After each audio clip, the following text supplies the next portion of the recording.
Este é um audiolivro com narração automática gerada pelo Google. Este audiolivro é uma versão adaptada da primeira edição do título Cultura, Consumo e Identidade, de Colin Campbell e Lívia Barbosa, publicado pela FGV Editora em 2007. Todos os direitos desta edição são reservados à FGV Editora. A reprodução não autorizada desta publicação, no todo ou em parte, constitui violação do copyright. Lei nº 9.610/98. Os conceitos emitidos neste livro são de inteira responsabilidade dos autores. Mais informações sobre esta obra no site editora.fgv.br. Apresentação: Lívia Barbosa. Os estudos sobre consumo ocupam hoje posição de relevância nas ciências sociais e nos estudos históricos tanto na Europa quanto nos Estados Unidos. Publicações sobre a sociedade de consumo, a cultura material contemporânea, o comportamento de compra, as formas de comercialização, o que e por que se consome, entre outros temas, estão hoje disponíveis nas prateleiras das livrarias, lado a lado com uma sempre crescente leva de obras mais populares sobre o assunto. Jornais, revistas de negócios de casa femininas e masculinas falam sobre consumo, consumismo, perfis de consumidores, luxo, entre outros temas que antes não constavam de suas agendas. Esse interesse pelo consumo e pela sociedade de consumo veio acompanhado de uma considerável troca interdisciplinar, e estabeleceu pontes entre pesquisadores dos mais diversos assuntos, de tal modo que estes muitas vezes se sentem intelectualmente mais próximos uns dos outros do que de seus próprios colegas de disciplina, como é o caso das atuais relações entre marketing, comunicação e antropologia. O mesmo ocorre fora do mundo acadêmico, com trocas, por exemplo, entre ambientalistas, cientistas sociais e formuladores de políticas públicas. Certamente esse movimento merece atenção e explicação. Afinal, consumir é uma das mais básicas atividades do ser humano, pode-se viver sem produzir, mas não sem consumir. Porém, recentemente, o interesse pelo tema sempre foi pequeno e eivado de preconceitos morais e ideológicos, no âmbito das ciências sociais e da própria sociedade contemporânea, que ironicamente se autodefine como de consumo. Apenas economistas e profissionais de marketing se interessavam pelo assunto, e o faziam de forma muito específica e orientada, principalmente os últimos, para aplicações de ordem prática. Hoje esse quadro se modificou e ampliou, incluindo novos atores e áreas de conhecimento. O interesse das ciências sociais e de historiadores pelo consumo se fez sentir na Europa e nos Estados Unidos, a partir do final da década de 1970 e início da de 1980. Novas interpretações e indagações sobre a historiografia da Revolução Industrial foram em parte as responsáveis por isso, destacando-se em particular, o hoje clássico livro de McKendrick e outros, The Birth of a Consumer Society, The Commercialization of 18th Century England. No Brasil o tema ainda levanta suspeita, apesar do incipiente interesse registrado nos últimos 3 anos. Teses, seminários, cursos e publicações começaram a aparecer no panorama acadêmico brasileiro, com etnografias de práticas e rituais de consumo, marcas, mercados, em suma, do capitalismo e de suas instituições e cultura material, o que já não soa tão estranho e deslocado como há 10 anos. Em pesquisa realizada por Barbosa e Gomes, em 2 dos maiores centros de pós-graduação do Brasil, o Instituto Universitário de Pesquisa do Estado do Rio de Janeiro e o PERJ, e o Programa de Pós-Graduação em Antropologia Social da Universidade Federal do Rio de Janeiro, Museu Nacional, ambos com mais de 30 anos de existência e com grande número de dissertações de mestrado e teses de doutorado produzidas e publicadas, constatou-se que até o ano 2000, nenhum pesquisador se havia dedicado a estudar o consumo, a sociedade de consumo e suas especificidades entre nós, e que inexistiam linhas investigativas relacionadas a esses temas. Por outro lado, verificou-se uma abundância de teses e pesquisas sobre inúmeras dimensões do modo de vida de grupos marginalizados, minorias, camponeses e trabalhadores urbanos, o que nos faz crer que, em certa medida, a carência material dos diferentes grupos e membros da sociedade brasileira foi e continua sendo um critério epistemológico central para as nossas ciências sociais. Outro dado interessante sobre a produção acadêmica brasileira é que mesmo quando os grupos estudados pertencem às camadas médias da população brasileira, fato raro de ocorrer, não há qualquer tipo de análise sobre mecanismos de consumo, mediação, uso, fruição e manipulação de bens e serviços por parte dos consumidores, o que constitui uma flagrante contradição entre a preocupação e a crítica dos acadêmicos e intelectuais brasileiros aos males da sociedade de consumo e ao materialismo da vida contemporânea, temas já tradicionais, e o investimento na pesquisa desses fenômenos entre aqueles que supostamente vivenciam esses valores. Aliás, a determinados grupos sociais, como por exemplo o dos negros, é negado praticamente o status de membros de uma sociedade moderna e de consumo. Apesar da existência de uma vasta bibliografia sobre esse grupo no Brasil, esta enfatiza basicamente a dimensão de minoria discriminada e excluída. Assim, o relevante nesse contexto são suas estratégias políticas e identitárias no espaço público, a dimensão étnica e religiosa no que concerne desde aspectos rituais até os de patrimônio cultural, e mais recentemente as políticas públicas que visam sua integração à sociedade brasileira, tanto no âmbito do mercado de trabalho quanto na esfera educacional, com a chamada política de cotas.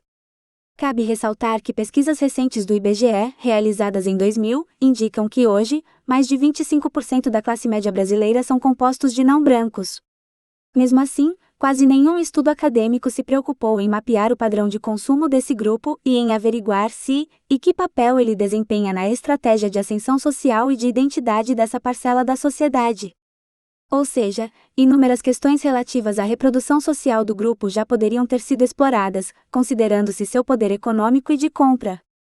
Essa ausência significa que a cor e a carência material de grande parte da população não branca são os elementos que definem para a sociedade brasileira e para os intelectuais e acadêmicos em particular, a identidade desse grupo como um todo, neutralizando inteiramente outras dimensões, como a de consumidores, de pessoas que na mesma medida que seus pesquisadores pensam criticamente o mundo, fazem escolhas, rejeitam comportamentos e ideias e são também autoras da modernidade e da sociedade de consumo brasileira. Essas mesmas observações se aplicam às pesquisas sobre os segmentos sociais C e D de renda, estudados também quase que exclusivamente pelo ângulo da carência material e da desigualdade social. Como diria Thompson, a humanidade das experiências desses grupos, fora do interesse intelectual de seus pesquisadores, tem sido sistematicamente ignorada. Ironicamente, essa mesma perspectiva da Academia de Ciências Sociais, sobre as classes C e D, orientou também as pesquisas de mercado e os interesses do marketing e da propaganda, embora por motivos distintos. Enquanto, no primeiro caso, as preocupações políticas, ideológicas e existenciais dos cientistas sociais brasileiros orientaram o recorte que faziam da realidade daqueles segmentos, no caso das pesquisas de mercado foram as preocupações de ordem econômica que fizeram esse papel. Por que investir em conhecer quem não tem dinheiro para comprar? O interessante é que essa suposição contrariava uma farta evidência empírica, que sinalizava que a base da pirâmide social também consumia, e não apenas sobrevivia. Os números referentes ao consumo de determinados produtos e marcas não podiam ser explicados unicamente pelos padrões e pelo comportamento de consumo dos segmentos de renda A e bairro, ou seja, por mais que estes consumissem determinados produtos e marcas, o consumo total destes era muito maior do que o possível para esses segmentos. O tratamento dispensado aos segmentos de renda C e D mudou recentemente a partir tanto da experiência bem-sucedida de alguns empresários, que se especializaram na comercialização de produtos para segmentos de baixa renda, quanto da redefinição da cultura de negócios sobre a importância desses grupos para a economia mundial. A exaustão das classes A e B, como definiram alguns gurus de marketing e estratégia, seguiu-se o interesse pelos mercados C e D. Hoje é difícil encontrar uma grande indústria, desde alimentos à higiene, passando por concessionárias de serviços públicos e grandes redes de comercialização, que não invista em pesquisas para conhecer o fabuloso mercado dos antes não consumidores e carentes. Mas essa ausência do consumo como tema acadêmico e de pesquisa precisa ser qualificada.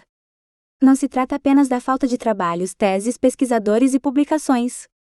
Trata-se, na verdade, mais da exclusão de certas abordagens teóricas e enfoques metodológicos, por um lado, e da presença seletiva de temas e vieses interpretativos, por outro. Consumismo, materialismo, fetichismo, hedonismo, manipulação, entre outros, sempre foram discussões privilegiadas nas ciências sociais brasileiras no que concerne ao tema do consumo, paralelamente às abordagens marxistas da Escola de Frankfurt, pós-modernas e semióticas.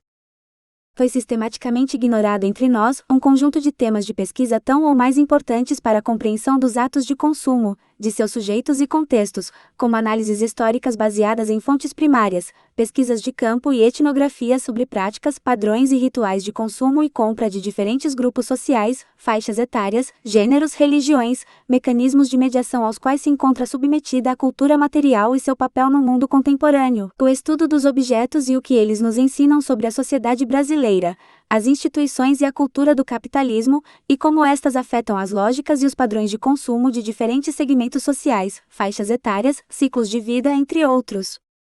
As razões disso relacionam-se diretamente à forma pela qual o campo intelectual e acadêmico das ciências sociais no Brasil se encontra estruturado. Ou seja, as influências teóricas que predominam, os tipos de trajetórias intelectuais legitimados, as moedas de troca em circulação, os diferentes capitais intelectuais em confronto e vários outros aspectos que não cabe aqui discutir, mas que desempenharam e desempenham papel determinante tanto na explicação da ausência do consumo como tema, quanto na presença seletiva de certos temas e perspectivas teóricas e interpretativas. A partir de um quadro teórico e temático privilegiado, uma certa interpretação do consumo dos consumidores e dos espaços de consumo tornou-se comum no Brasil. Nela, o consumo é sempre visto como produto direto da produção, sem qualquer relação de exterioridade com ela. Ou seja, a produção determina o consumo. Os consumidores foram reduzidos a sujeitos passivos do capitalismo, do marketing e da propaganda, e seus corpos a cabides de símbolos nos quais se encontram camadas e mais camadas de significados, sobre as quais se debruçam pesquisadores ávidos de desvendá-los. E os espaços de consumo e compra, em particular os shopping centers, foram resumidos a palcos, nos quais transitam as múltiplas identidades do homem contemporâneo, expressas nos bens e serviços que portam e de que fazem uso. Não quero com essas observações negar a contribuição desse tipo de análise para o entendimento dos modos de consumo atuais. Menos ainda a importância da individualização no processo contemporâneo de autoconstrução das identidades, nem o papel que o mundo das mercadorias desempenha como um locus privilegiado dessa atividade. Trata-se sim de apontar as limitações que essas perspectivas teóricas e interpretativas apresentam para a compreensão da complexidade do fenômeno do consumo no mundo contemporâneo. A visão da construção da identidade unicamente como a apresentação do self através de um corpo lido como texto, encapsular toda a complexa dinâmica desse processo em uma única e desgastada fórmula, que deixa de lado as dimensões da experiência, as ressonâncias no físico e nos sentimentos, e da reflexão cognitiva, partes constitutivas e centrais das identidades que compõem um contínuo no qual também se inclui, mas não única e solitariamente, a apresentação do próprio self. Trata-se também de relativizar a interpretação quase monolítica entre nós, de que a única coisa que as pessoas procuram hoje nos bens e serviços são suas propriedades simbólicas, como vias expressas de obtenção e manutenção de um status. Essa perspectiva ancora-se no pressuposto quase nunca explicitado de que, se não fosse pelas manipulações e pelas estratégias empregadas pelo capitalismo tardio, e por uma subjetividade moderna superficial, nossa relação com os bens e serviços seria pautada pela lógica funcional e utilitária de suprir nossas necessidades básicas. Quem leu qualquer monografia clássica de antropologia, como Argonautas do Pacífico Ocidental, de Malinowski, ou ainda a descrição da mania holandesa por tulipas no século XVII, descrita por Chama, custa a crer que alguma sociedade em alguma época tenha desenvolvido uma relação estritamente funcional com o mundo material.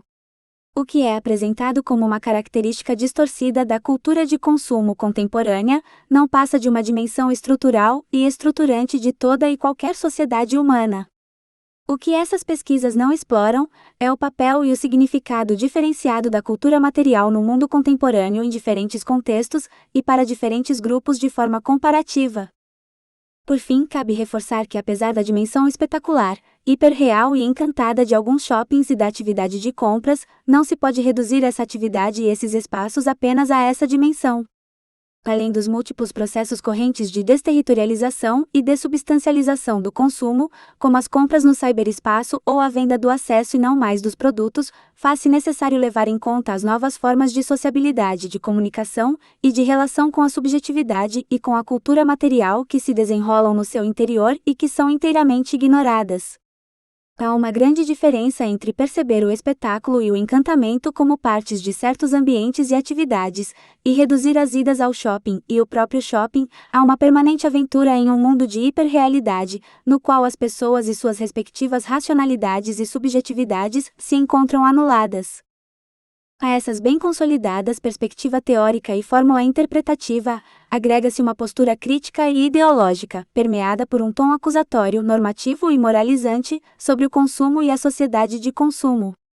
Essa postura aparece implícita e explicitamente tanto em afirmações generalizantes sobre a perda de referências morais e institucionais da sociedade de consumo, o materialismo que impregna a vida cotidiana das sociedades modernas, a valorização do ter e não do ser, quanto na condenação da propaganda e do marketing, responsabilizados pela criação de falsas necessidades. Nas críticas às novelas da Globo, acusadas de lançar modas através de seus personagens, influenciando segmentos materialmente destituídos da sociedade brasileira, que ao desejarem esses bens inatingíveis, acabam recorrendo à violência contra os consumidores de classes abastadas e roubando seus tênis Nike, seus relógios Rolex e seus carros de luxo. Nesse contexto, a distância entre a crítica moral e moralizante e a análise sociológica crítica não só é anulada, mas até mesmo enaltecida. Como consequência dessas posturas intelectuais e morais, são raras as publicações sobre o consumo e a sociedade de consumo que ofereçam interpretações que escapem às já mencionadas vertentes teóricas. Os estudiosos do tema têm que recorrer, necessariamente, a toda uma vasta bibliografia em inglês e francês para saber o que mais foi dito sobre o consumo e a sociedade de consumo nos últimos 30 anos, para além dos paradigmas consagrados pelos intelectuais e acadêmicos brasileiros. Nos últimos 4 anos, contudo, a partir do incipiente interesse registrado sobre o tema, alguns livros considerados clássicos na área foram traduzidos, quase todos após mais de 15 anos de suas datas originais de publicação. A Ética Romântica e o Espírito do Consumismo Moderno, de Colin Campbell, Cultura e Consumo, de Grant McCracken, e O Mundo dos Bens, de Mary Douglas e Baron Sherwood, são alguns deles. Este último, cabe ressaltar, é, juntamente com La Distinction, de Pierre Bourdieu, ainda sem tradução, considerado a certidão de nascimento dos estudos contemporâneos sobre o tema no âmbito da antropologia e da sociologia. Assim, diante das tradições teóricas vigentes e do moralismo que permeia as discussões sobre o tema, o incipiente e recente interesse da academia brasileira pelo consumo, a partir de novas perspectivas teóricas e temáticas, é algo a ser estimulado. Ele aponta para um vasto e novo campo de pesquisa e para o surgimento de uma abordagem mais sociológica e etnográfica desse objeto, o que espero que se torne uma tradição, na qual as experiências, as representações e as práticas dos consumidores fundamentam e ancoram todo o esforço analítico. Foi diante desse panorama e da crescente necessidade de se entender esse processo social e mecanismo de mediação fundamental das sociedades contemporâneas, o consumo em suas múltiplas dimensões, que surgiu a ideia deste livro. Seu objetivo é introduzir o campo dos estudos de consumo contemporâneo, com contribuições de autores brasileiros e ingleses, que ilustram alguns dos temas discutidos nesta apresentação. O livro. Este livro está dividido em 4 partes distintas, mas integradas de forma a dotá-lo de um sentido didático que permita ao leitor usá-lo como uma introdução aos modernos estudos de consumo. Dirige-se tanto ao público acadêmico das áreas das ciências sociais, da comunicação e da administração, quanto a um público mais profissional das áreas de marketing, propaganda e negócios. A primeira parte tem um caráter mais conceitual e fornece um panorama geral da constituição dos estudos contemporâneos sobre o consumo e alguns de seus principais debates. As demais seguem uma tradição mais sociológica e etnográfica, e se subdividem em 3 seções distintas, que tratam de temas relativos à sociedade de consumo e à relação entre cultura e consumo, e entre identidade e consumo. Colin Campbell com o capítulo Eu Compro, Logo Sei Que Existo, As Bases Metafísicas do Consumo Moderno, e Laura Graziella Figueiredo Gomes com Madame Bovary ou o Consumo Moderno como Drama Social, são os autores que enriquecem a seção sobre a sociedade de consumo. Campbell demonstra que, embora o consumo seja frequentemente visto como uma das atividades mais mundanas, para não dizer fúteis da vida social, um olhar mais acurado pode indicar que se conecta com alguns dos elementos mais centrais da cultura e da sociedade contemporâneas, quais sejam as crenças acerca do que é a verdade e a realidade. E em vez de aprofundar a crise de identidade, como afirmam vários autores, entre os quais Bauman, o consumo se apresenta como um caminho para solucioná-la. A ênfase moderna no individualismo e nas emoções, paralelamente à exposição das pessoas a uma vasta gama de produtos e serviços, permite que os indivíduos descubram quem são realmente e assim enfrentem seus problemas de identidade. Campbell afirma ainda que o consumismo moderno implica a crença no poder dos sentimentos quando profundamente vivenciados, de mudar o mundo. Isso representa uma visão de mundo verdadeiramente mágica, exemplificada fora da esfera do consumo, no atual movimento Nova Era. O autor conclui observando que, com base nessa análise, seria justificado afirmar que a nossa não é apenas uma sociedade ou mesmo uma cultura do consumo, mas uma civilização do consumo. O capítulo de Laura Graziella Gomes discute o personagem mais conhecido de Flaubert, Madame Bovary, que dá nome ao seu romance mais famoso, considerado por vários críticos literários, o primeiro romance verdadeiramente moderno. O interessante acerca desse livro é que Flaubert percebe, antes de qualquer cientista social, a importância do consumo para a subjetividade moderna, e descreve as principais características que adquire em nosso universo social. É justamente por essa acuidade literária do autor que Laura Gomes toma Madame Bovary como protótipo da consumidora moderna, e através dela, explicita os mecanismos e as lógicas que instruem o consumidor contemporâneo. Emma Bovary vive imersa em um mundo interior de sonhos e fantasias, o sonhar acordado, que alimenta grande parte da interioridade do indivíduo moderno, e lhe permite um prazer autoelusivo, ancorado em emoções e não apenas nas sensações produzidas pelos sentidos. Seus sonhos e fantasias são alimentados pela novela romântica, outro fenômeno cultural crucial da modernidade que Emma lê de forma incessante. Mergulhada nos prazeres do sonhar acordada e estimulada pela leitura dessas obras, nossa heroína acaba se afundando em dívidas e no adultério, ao tentar transformar seu lar, sua vida e ela mesma no material de seus sonhos. Nesse processo que culmina com sua trágica morte, vários ingredientes-chave de uma nova forma de consumo, que iria dominar o mundo moderno são analisados por Laura Gomes, entre eles a importância da vida interior como motor do desejo, a consequente insaciabilidade e o potencial de transformação que isso acarreta, e a inevitável discrepância entre a realidade exterior e o sonho interior. Em suma, a autora nos oferece uma visão de dentro de alguns dos mecanismos do consumismo contemporâneo, utilizando-se das palavras, dos sentimentos e dos sonhos de Emma Bovary.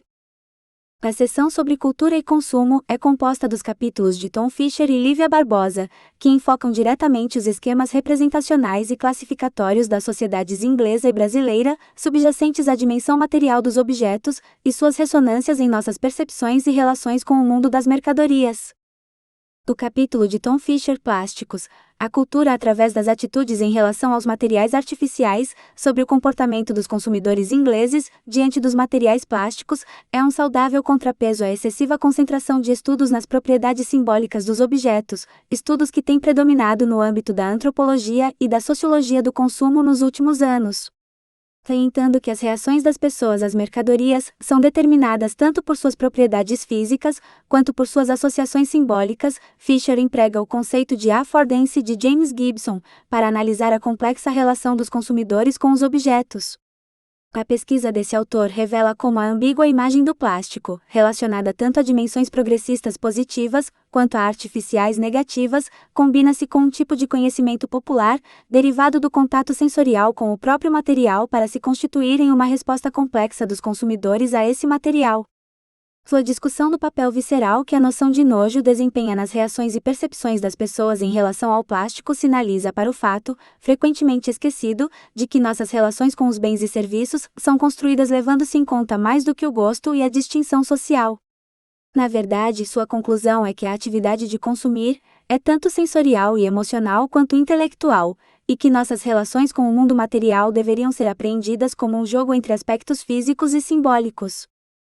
A ênfase de Tom Fisher no papel significativo que o nojo desempenha nas atitudes dos consumidores em relação ao plástico, juntamente com as percepções relativas ao conceito de limpeza, relaciona-se de forma direta e complementar com o capítulo de Lívia Barbosa, Cultura, Consumo e Identidade, Limpeza e Poluição na Sociedade Brasileira Contemporânea, sobre as práticas de higiene e de lavagem de roupa de mulheres brasileiras de diferentes segmentos sociais. Essa pesquisa revelou a existência de um esquema classificatório, que se caracteriza pela combinação de princípios pragmáticos e poluidores, orientando a seleção de roupas a serem lavadas juntas, separadas, à mão, na lavanderia, etc. Já as práticas de lavagem e a escolha do sabão estruturam-se a partir de uma lógica do concreto, em que as propriedades sensorialmente perceptíveis dos produtos sugerem os elementos a serem privilegiados. O intrigante trabalho de Lívia Barbosa revela ainda como o conceito de limpeza se combina com critérios estéticos e morais, e desempenha papel bastante distinto nas identidades femininas das mulheres dos diferentes segmentos sociais. No caso das mulheres dos segmentos menos privilegiados do Nordeste, sua presença acrescenta elementos positivos a como essas mulheres se veem e são vistas pelas comunidades em que se encontram. No caso dos segmentos médios urbanos do eixo Rio-São Paulo, a presença da higiene e da limpeza nada acrescenta que valorize as mulheres perante elas mesmas e seu grupo, embora qualquer indício de ausência de limpeza cause um grande estrago em suas respectivas identidades femininas. Mesmo partindo da análise de práticas cotidianas e prosaicas, Lívia Barbosa levanta questões interessantes tanto sobre o conceito de poluição nas sociedades complexas, quanto acerca de afirmações relacionadas à natureza fragmentada dessas sociedades.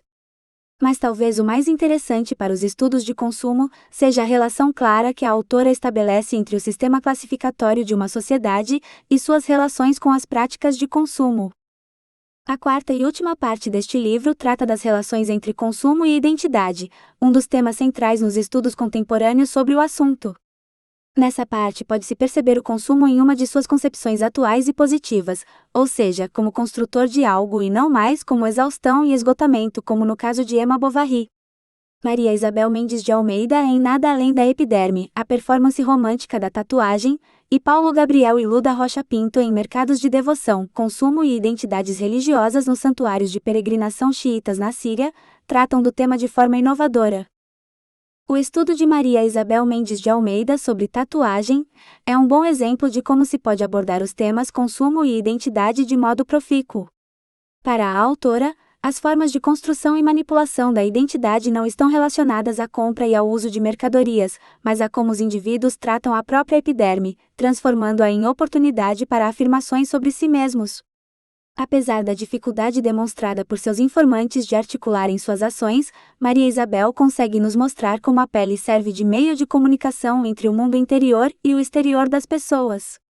Embora os jovens de classe média do sexo masculino, que constituem a maioria de seus informantes, tenham dificuldade de decidir que tipo de tatuagem fazer, e se esta deve ser permanente ou transitória, fica claro que estão procurando formas de expressar quem eles verdadeiramente são.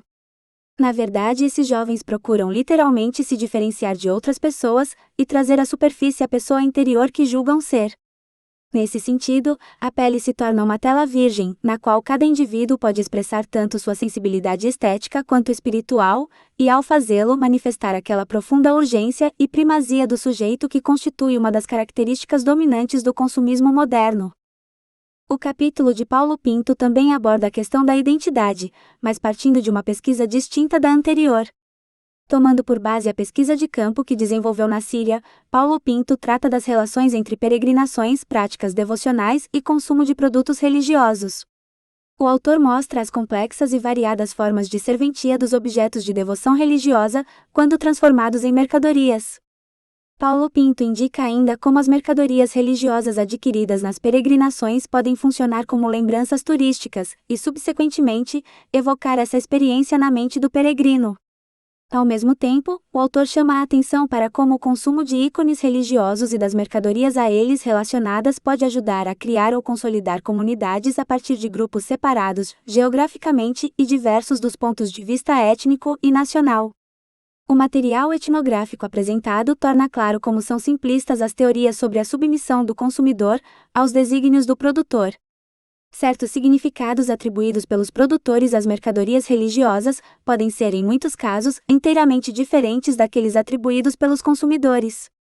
Ao mapear os processos sutis que tornam uma mercadoria religiosa em um objeto tanto sagrado quanto profano, dependendo do momento, Paulo Pinto nos mostra como os peregrinos são capazes de selecionar e combinar diferentes elementos de suas tradições religiosas, de forma que melhor preencham e satisfaçam as suas necessidades devocionais. Parte 1. O consumo nas ciências sociais. 1. O estudo do consumo nas ciências sociais contemporâneas. Lívia Barbosa Colin Campbell. O consumo é um processo social profundamente elusivo e ambíguo. Elusivo porque, embora seja um pré-requisito para a reprodução física e social de qualquer sociedade humana, só se toma conhecimento de sua existência quando é classificado pelos padrões ocidentais como supérfluo, ostentatório ou conspícuo, nas palavras de Thorstein Veblen. Caso contrário, sua presença em nosso cotidiano passa inteiramente despercebida, ou é apreendida apenas como falta ou carência. Mais ainda, embora todo e qualquer membro de uma sociedade seja um consumidor ativo de bens e serviços, nem todos têm um papel no processo produtivo. Desempregados, estudantes em tempo integral, crianças, adolescentes, aposentados e doentes, entre outros, não produzem qualquer tipo de riqueza do ponto de vista econômico, embora consumam de forma permanente os mais diversos tipos de bens e serviços. Nas sociedades contemporâneas, contudo, o valor do trabalho é moralmente superior ao atribuído ao consumo. Esperamos que você tenha gostado desta prévia. Para continuar ouvindo este audiolivro no Google Play Livros, use o link na descrição do vídeo.